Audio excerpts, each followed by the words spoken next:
नमस्कार, आर्य न्यूज देख रहे हैं आप। मैं हूं आपके साथ पल्लवी सिंह। उत्तराखंड बुलेटिन की शुरुआत करेंगे अहम खबरों के साथ। शुरुआत करते हैं उधम सिंह नगर से, जहां जिले में एक कार्यक्रम आयोजित किया गया। इसमें सीएम पुष्कर सिंह धामी पहुंचे, जिन्होंने इस सभा को संबोधित किया है।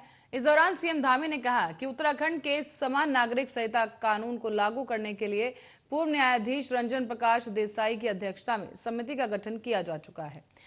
ये समिति सभी हितधारकों और जनता से संवाद करने के बाद इस संबंध में मसौदा रिपोर्ट तैयार करेगी। सीएम धामी ने यह भी बताया है कि इसके बाद अब प्रदेश में समान नागरिक सहायता कानून को लागू कर दिया जाएगा और ऐसा करने वाला उत्तराखंड देश का पहला राज्य बन जाएगा।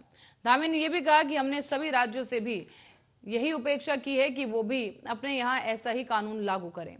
उन्होंने बृहस्पतिवार को भी अपने कार्यकाल के 100 दिन पूरे किए हैं और इसी अवसर पर भी कहा था कि यूनिफॉर्म सिविल कोड लागू करने के लिए प्रदेश की जनता का समर्थन उन्हें मिल चुका है। इस बीच भ्रष्टाचार पर भी पूछा गया और सीएम धामी ने भ्रष्टाचार पर कहा है कि उनकी सरकार पारदर्शी और भ्रष्टाचार मुक्त सुशासन के प्रति कटिबद्ध है और राज्य में भ्रष्टाचार किसी भी दशा में बर्दाश्त नहीं किया जाएगा। साथ ही ये भी कहा गया है कि राज्य में भ्रष्टाचार पर सीधे वार करने के लिए 1064 नंबर जारी कर दिया गया है। इस नंबर पर कोई भी व्यक्ति संबंधित शिकायत को दर्ज की जा सकती है।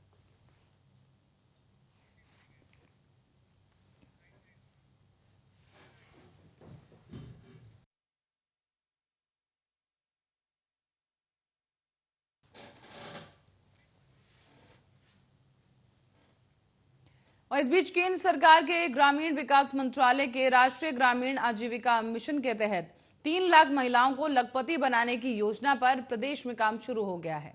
स्वयं सहायता समूह से जुड़ी महिलाओं के लिए अब लखपति दीदी योजना के तहत उन्हें कौशल विकास के साथ सूक्ष्म उद्यमों से जोड़ने के लिए प्रोत्साहित किया जाएगा।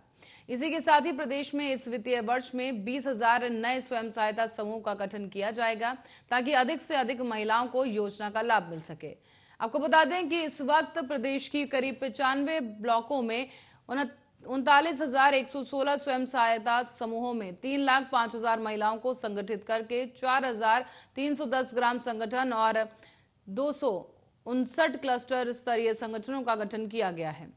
इस बीच इन संगठनों से जुड़ी इन तमाम महिलाओं की आय को दोगुना करने के लिए कौशल विकास के साथ साथ टिकाऊ और सूक्ष्म उद्यमों से प्रोत्साहित किया जाएगा।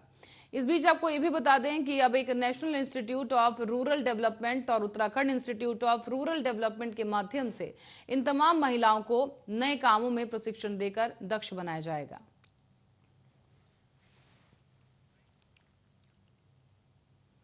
अब बात करेंगे उत्तराखंड के मौसम की। बता दें आपको कि अब उत्तराखंड में मानसून ने दस्तक दे दी है और प्रदेश के कई ऐसे जिले हैं जहां बारिश के बाद परेशानी खड़ी हो गई है। बारिश के बाद अब नदियां और नाले उफान पर हैं। साथ ही साथ लैंडस्लाइड की वजह से भी कई जगहों पर सड़क मार्ग भी बाधित हुए।